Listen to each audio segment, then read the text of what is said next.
What is up, my Squirtleites? It is I, your king, welcoming you back to more Let's Play Destiny. In the last episode, we continued the arrival mission, found Savathun, and tried to follow her through the portal, but this was all before we received a very terrible revelation. The Hive have the ability to wield the light.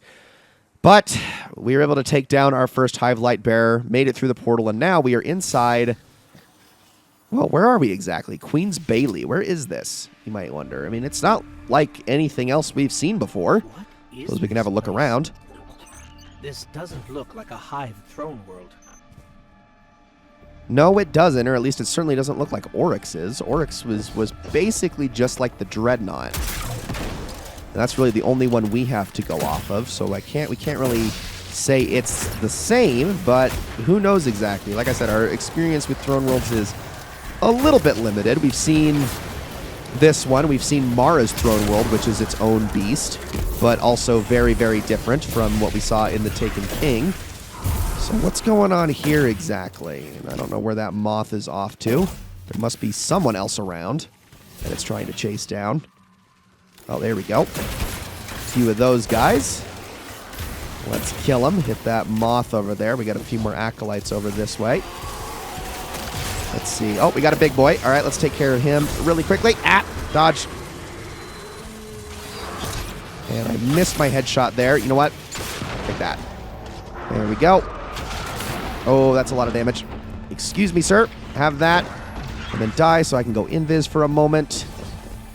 Need to be putting all these together here. There we go. Beautiful. All right. Come on now. Let's get rid of that.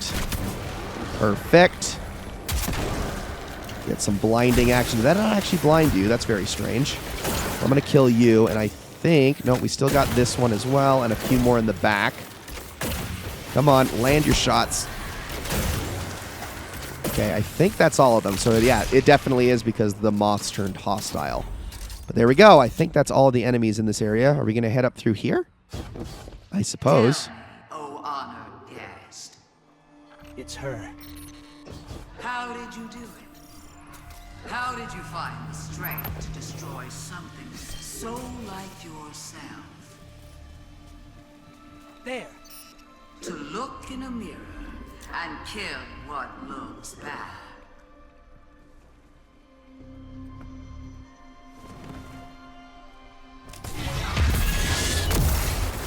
All right, let's do it. Here we go. We'll put those volatile rounds to use as I try to kill everything in here as quickly as I can. Come on. Oh, that's a lot of damage. Jeez. All right, hold on. Have that. Blind you really quickly. Okay, yeah, no, don't come at me. Don't come at me. Thank you very much. All right, I think we got rid of all of them. Got those void weapon boosts. Anyone else? I don't see any other enemies around. Oh, there we go. There's a few starting to wander their way in here now. Hoping to get a couple more things in there. That's okay. We at least affected a few enemies. Keep these going. Here come the Thrall. Watch out for them. Oh, no, you don't. Get out of here. Okay, we're doing fine. We're doing fine. We're doing fine. Let's see. Oh, gosh. She's up there. Just a moment while I do this. Yeah, that's some good damage. Look at that. Easy. And Savathun is dead. You're strong. That was too easy. It did seem too easy, didn't it?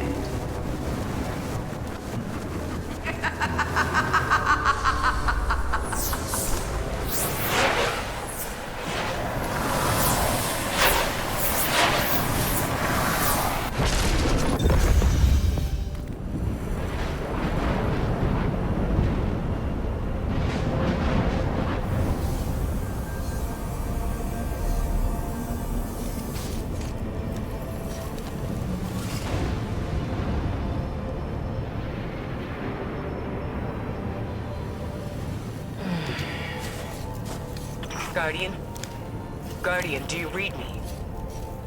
We're here, Ikora. We're back on Mars. Back? From where? Savathun's throne world. I know, we should have checked in. But we had Savathun in our sights. That might have been our only shot at her, and we couldn't miss it. I understand completely.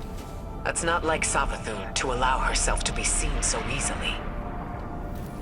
There's something else. Before we left the ship, we ran into one of her knights. And it... It had a ghost, Ikora. Same as any other light bearer. A ghost? A Hive Knight with a ghost? But that means... Savathun stole the light. But that's impossible, isn't it? Impossible. With Savathun, nothing is impossible.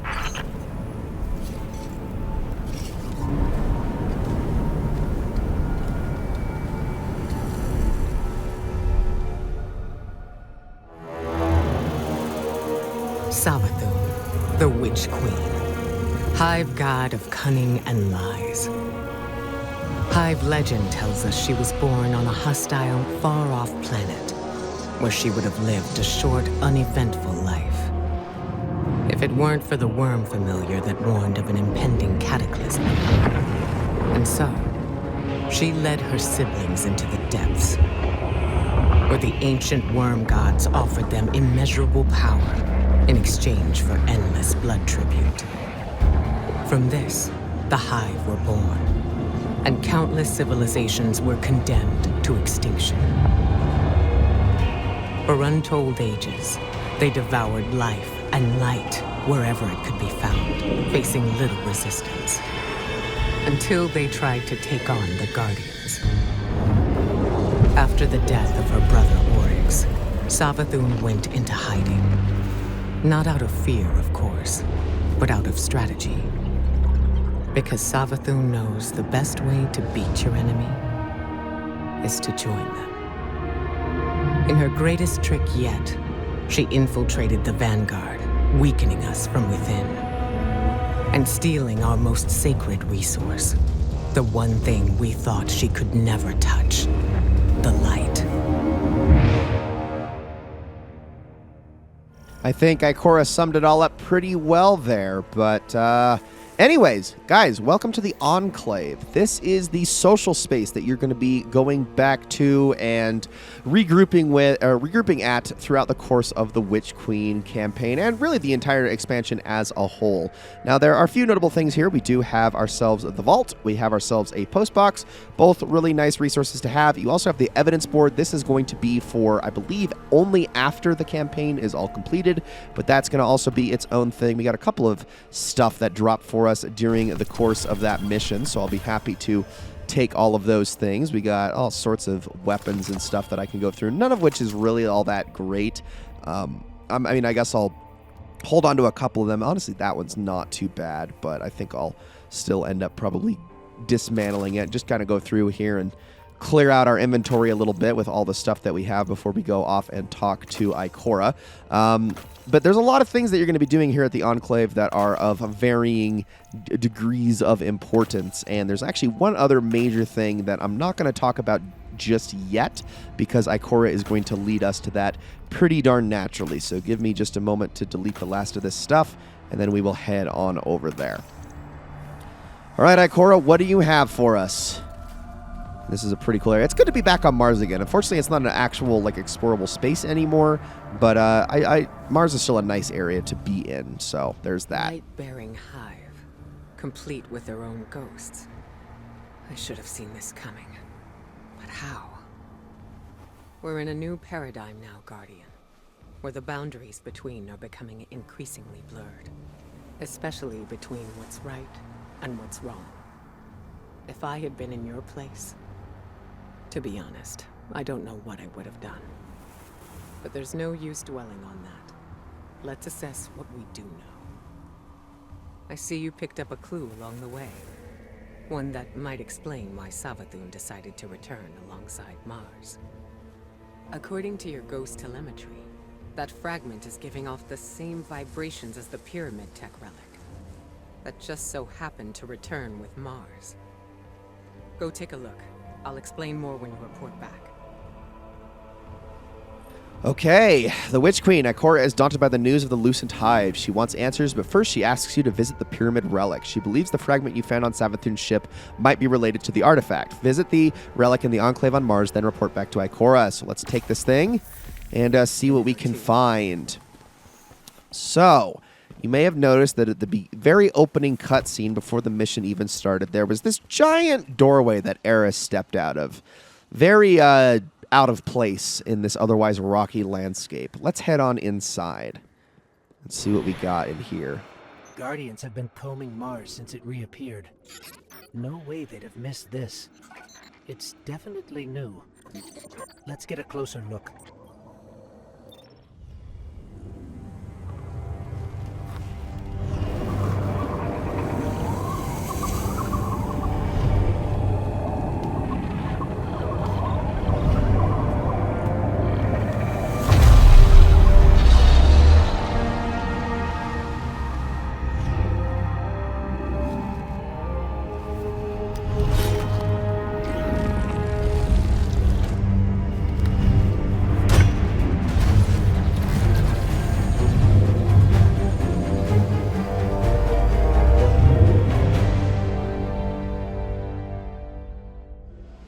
And with that, we have now unlocked our first craftable weapon pattern. Let's approach the relic and go on into the shaping menu.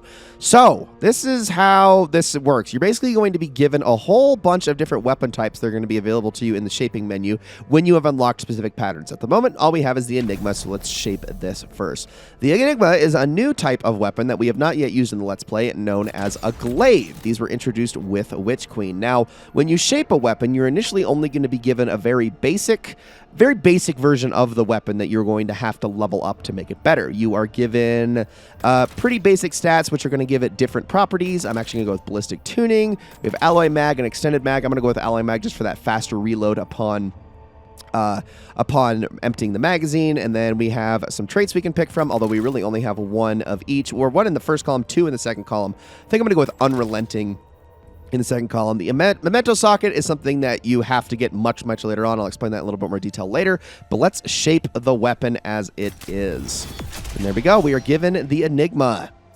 So let's have a look at this thing. So you can notice, unlike our basic weapons, you can't really mess with these perks as they are. It's just kind of only one thing. You can add another mod into the weapon if you so desire to make it effective in other areas. What I'm actually going to do is give it a major spec, and then you also have the kill trackers you can switch between, and you can give it a shader. But that's really about it. There's not a whole lot you can do to mess with these weapons, at least to start, but it's going to make more sense later. Now, before we go and check out the rest of this, I'm actually going to show you the crafting pattern menu. So if we go on into our triumphs and look at patterns and catalysts, you will notice that there are a whole bunch of weapons that we can get patterns for of every single type. We've got the Enigma now, but there are so many other weapons that can be gotten throughout the game. Many of these are tied specifically to seasonal activities, but there are a fair few that can be gotten through other means, such as through raids and the 30th anniversary stuff, and also some Witch Queen related weapons. And we're going to be getting more of these as we continue to get content added into the game. But for right now,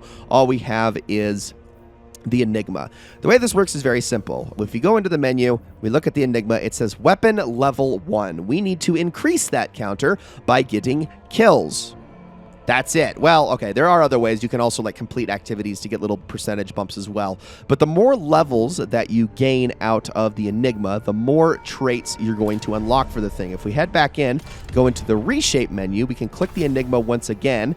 And as we go through these other aspects to it, you will notice that these different parts are going to require you to get the Enigma to certain levels. For instance, if we want to unlock these, we need to get to level 2, 3, 4, and 5 respectively. Magazine perks, again, 2, 3, 4, and 5 respectively. Some of these right here, these different perks here, we're going to have to get up to level 6, 7, 8, and beyond if we want to fully unlock the potential of this thing. Not to mention the actual costs of everything. So you notice that some of these cost enhancement cores, lots of enhancement cores if we want to unlock each of these. Resonant elements, you're probably wondering what those are. Resonant elements are gotten from leveling up weapons as well as completing deep sight weapons, which are those weapons that drop with the red borders around them. The Resonant alloys that you can see we don't have any of here. These are gotten from dismantling weapons once the crafting system has been unlocked, but particularly deep sight weapons are going to give you the most of those, or at least going to give you those the most efficiently. You will also notice that they have these special perks that have a yellow arrow next to them. These are enhanced traits. They are basically the same as the normal perks that we have, like subsistence here, defeats targets, partially reloads the magazine from reserves, but if you get the enhanced one, you will notice that this one defeating targets partially reloads the magazine from reserves with an increased amount of ammo. This one here gained greatly increased reload stability and handling when targets are in close proximity versus standard increased. Like you notice, the enhanced traits are just the same perks but better, but you need what is known as Ascendant Alloy for these, which is another big major currency that you have to juggle alongside Ascendant Shards, for instance. But obviously the end goal with any given crafted weapon is to get the perfect weapon. You want to get the exact perks you want, enhanced, and you want your weapon to look as good as possible. Give it a memento on top of everything else if you want to, but basically that is the entire goal with every single crafted weapon in the game. Now here's the thing about crafting weapons. They are essentially a failsafe. That is not the end goal, actually, to try to get the perfect crafted weapon. I mean, it can be, because enhanced traits are enhanced traits, but really the only reason I would ever say you want to go out of your way to craft a weapon is if you cannot get the randomly rolled perks for it by any other means. Crafted weapons are extremely tedious to level up. They take a lot of effort to bring to their fullest potential. I'm talking in the ballpark of 2,000 to 3,000 kills with a specific weapon just to get it at a level where you can start putting your best enhanced traits into it. And that's just with that weapon. I'm not talking overall kills. I'm just that gun, which is going to take a lot of farming and a lot of time and a lot of patience. That is kind of what the system is meant to be. It's supposed to be bad luck protection. You might not be able to get the randomly rolled weapon you want. You keep getting it, you keep getting it, you keep getting it, and eventually it'll at least pay off in a crafted weapon that you can then craft to your own desires. Let's take a look at the conduit over here for a moment. So, the relic. You can now shape and reshape weapons using the relic on Mars. Activating the relic has awakened resonant weapons across the system. Use weapons with deep sight resonance in order to gather resonant materials from them. Resonant materials are used to improve your shaped weapon or to shape new ones. With this new information, return to Ikora in the Enclave on Mars. So let's take that. We also get this right here. Activating the relic has Okay, so these weapons can be obtained through world drops and activities that contain deep sight resonance that must be attuned so that resonant materials can be extracted. Weapon patterns are primarily obtained through deep sight resonance and occasionally are as a reward from a specific quest. If we unlock this, we get shaping extraction. Obtain a resonant weapon from the throne world rituals or other activities and equip the weapon to complete the objective for resonant materials. So we need to equip a deep sight weapon, which I actually have a few of those sitting in my vault for just this specific occasion. Something. Not sure exactly what that something was, or what that something did to you. Hopefully nothing bad. So I've actually only got 2 in here, but you'll notice I've got this Enyo D here and this Boudica C here. I'm going to grab the Enyo D here right now, and this thing we need to level up by getting kills with it and or just having it equipped when we finish major activities, which we will be doing here soon enough. I'll actually probably do it off screen just to demonstrate really quickly because it's fairly easy to do. Here I was, bemoaning the fact that we now had 2 mysteries to solve. And you, Wilson, making breakthroughs left and right. So, the relic rendered a full blueprint out of a single fragment. Almost as if you were shaping that weapon based on its own memory. Which parallels the distortions all over the planet. Open wounds where the past bleeds into the present. Somehow the relic can manipulate time. With the right conduit, of course. Which Savathun happened to have. But could she use the relic? And what for? The questions just keep piling up. It seems the answers are buried within Savathun's throne room. I need someone to go in and dig them up. Guardian, how do you feel about working with the hidden? Ikora is intrigued by your discovery. The relic is capable of shaping objects based on memories. She believes there is more to learn from this device, but the threat of Savathun must take precedence. Ikora asks you to search for answers in the Witch Queen's throne world. Complete the investigation mission here in the throne world. On top of that, I'm also going to get that, which is for Season of the Risen. That is a synaptic spear. It was originally the artifact necessary for the Season of the Risen, which we will be using later on once the campaign is actually done. Before I end this episode, really quickly, I'm going to put this Deep Sight Resonance weapon into action by heading on into a very standard location. We're actually going to go to the EDZ just to demonstrate this really quickly, and we're going to run through a lost sector so you can see how this works. Okay, so first thing you need to know about Deep Sight Resonance weapons. Not every single weapon in the game can be crafted, but every single weapon in the game can get a Deep Sight Resonance variant of them. Now, the only thing that's notable about Deep Sight Resonances is that they are used for getting those alloys, as well as they have a very specific requirement for them. You are basically supposed to get 40 kills with the things. If you want to also just equip it when you finish a strike or a crucible match or something, that can also help.